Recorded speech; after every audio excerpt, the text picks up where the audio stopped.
Yo, what is going on, guys? It is Get Scared here, bringing you guys some Black Ops 2 gameplay. Here today, we are playing on the map Magma with some kill confirmed, and I don't know, a lot of people never really liked this map, but I always kind of found it fun to play on, as well as the aesthetics of it. It just looked kind of cool with the lava flowing through the middle, and the color schemes were really nice as well. And it's nice to know that the colors are going to be returning to Black Ops 3.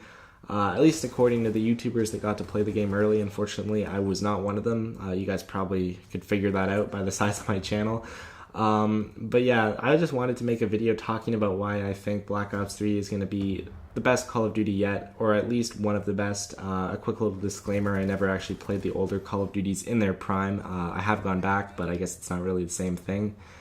The only CODs I have played in their prime are MW3, Black Ops 2, Ghosts, and Advanced Warfare, and I think Black Ops 3 is going to be better than all of those. But like I said, I can't really speak for like Modern Warfare 2 or the glory days of COD 4 or you know, the things that the really old fans always talk about and say is like better than everything else. But in my opinion, Black Ops 3 is going to be a very good game at least. So let's get into the reasons why. So the first reason is because this is the first time that they've had an extra year to make their game. Obviously, Sledgehammer had an extra year for Advanced Warfare, but that was a bit different because Sledgehammer had never made a game before, so it kind of compensated, I guess, for them, because if they had just gone in with like a 2-year development cycle, it might have turned out to be like the worst Call of Duty game ever. And I know people say that about Advanced Warfare anyway, but I think it's a pretty good game personally. And I think the extra year definitely did make a difference, but I think it's going to make a much bigger difference for Treyarch because they're already experienced in the art of making Call of Duty games. They've made 4 games, I think, prior to Black Ops 3. I'm pretty sure they made Call of Duty 3 anyway, I'm not entirely sure. But then they also had World at War, Black Ops 1, and Black Ops 2, and those are all very highly praised games. And Black Ops 2 is actually my personal favorite Call of Duty as of right now, so I think Black Ops 3 definitely has the potential to be the best game so far in the series with that extra year of development. And someone actually did tweet out at David Vonderhaar, and if you don't follow him on Twitter, I highly recommend you do so because he does tweet out lots of just little bits of cool intel, I guess, and a lot of that is kind of what I'm basing this video off of, actually. But someone did actually tweet at him and asked him how much the extra year actually helped the development, and he said that it really helped a lot, and that it just really allowed them to make a lot of different changes and take a lot of risks that they wouldn't be able to normally do and see what worked and what didn't. So I assume that that's what happened with the movement system. They probably experimented a lot with that, and I know a lot of people are criticizing Black Ops 3 for having exo jumping or whatever, and it does not have exo jumping. If you guys watched Drifter's video at all, or videos at all, he actually did make a video talking about how it's not that at all, and I think Vonderhaar has stated that as well. It's something very different. I shouldn't say very different. From my understanding, from the information that I have heard and seen, it's going to be sort of like an in-between from Advanced Warfare and standard Call of Duty. It's not going to be as crazy. There's like double jumping isn't as high and whatever. But I highly recommend checking out Drifter's video because he made a pretty in-depth video on the actual movement. But I think they had a lot of time to actually like develop that and just test out how different things would work out with it. So in my opinion, I think it's going to work out really fine once the game actually comes out. And it's probably going to be pretty fun. So even if you hated Advanced Warfare's movement, I still think you should give this a chance because in my personal opinion, the reason why Advanced Warfare isn't as good as it could be is because of skill-based matchmaking and a few other things as well, but the movement system in it is, personally, I enjoy it quite a bit. I think Call of Duty needs more innovation and needs more changes because just having the standard movement system every year does kind of get dull. But anyways, I want to move on to my next reason why I think this game's going to be really good, and that's just because of the return of some balancing features, which I just really enjoyed in Black Ops 2. One of which is the balancing of the perk Ghost, where they made it so you have to be moving in order for it to actually affect, for it to actually like protect you from UAVs.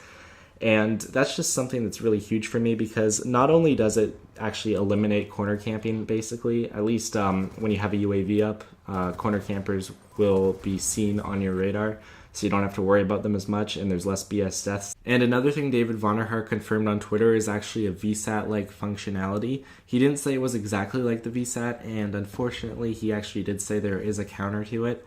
But I remember he also did have another tweet where he said it was not a perk that could counter it, so I guess that's pretty good. My best guess is probably it's just able to get shot down now, but we'll have to wait and see on that one. I'm not really sure what to think of this because I kind of did like the VSAT being kind of like overpowered, I guess you could say. Because obviously, I mean, like when you did get one, it was pretty hard for the enemy team to kill you unless you just made a mistake with your aim or something.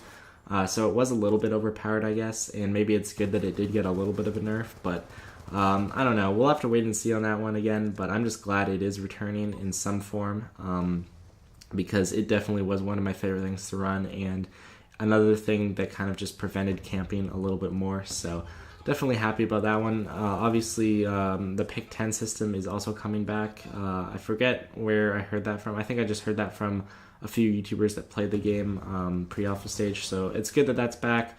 Again, it seems that they're not going to continue with Advanced Warfare's pick 13 system, which personally I actually liked a little bit more than the pick 10 system.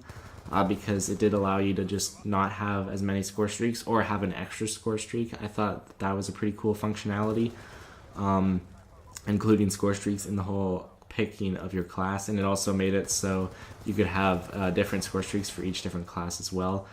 So I'm a little bummed that that's not coming back, but pick 10 system is still great nonetheless, and it's better than any other traditional Call of Duty class system because it actually allows you to customize your class quite a bit more. And score streaks coming back, that's pretty much a given. I think everyone kind of expected Treyarch to bring that back because they kind of started it, and it just makes sense getting rewarded for playing the objective. Hopefully they take it a little bit further than what Sledgehammer did. Sledgehammer definitely improved it by making it so you could actually see how much score you needed and stuff. So yeah, hopefully they even take it further and improve it more. I'm not really sure how they would improve it more. And then, of course, there's just some other things that they're bringing into the game that, obviously, since it is still in pre-alpha, there's still a lot of stuff that has not been confirmed. So I think we can definitely expect a lot more stuff. But one thing that a lot of YouTubers were talking about was actually this thing called the Gunsmith, which kind of allows you to create your own weapon variants.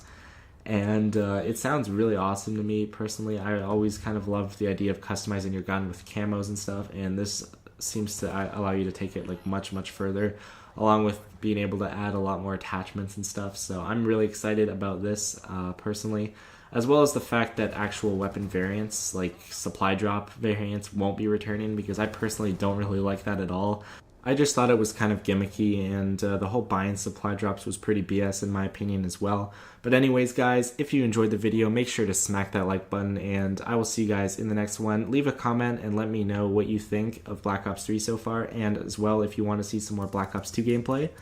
Make sure you have a good day. Peace.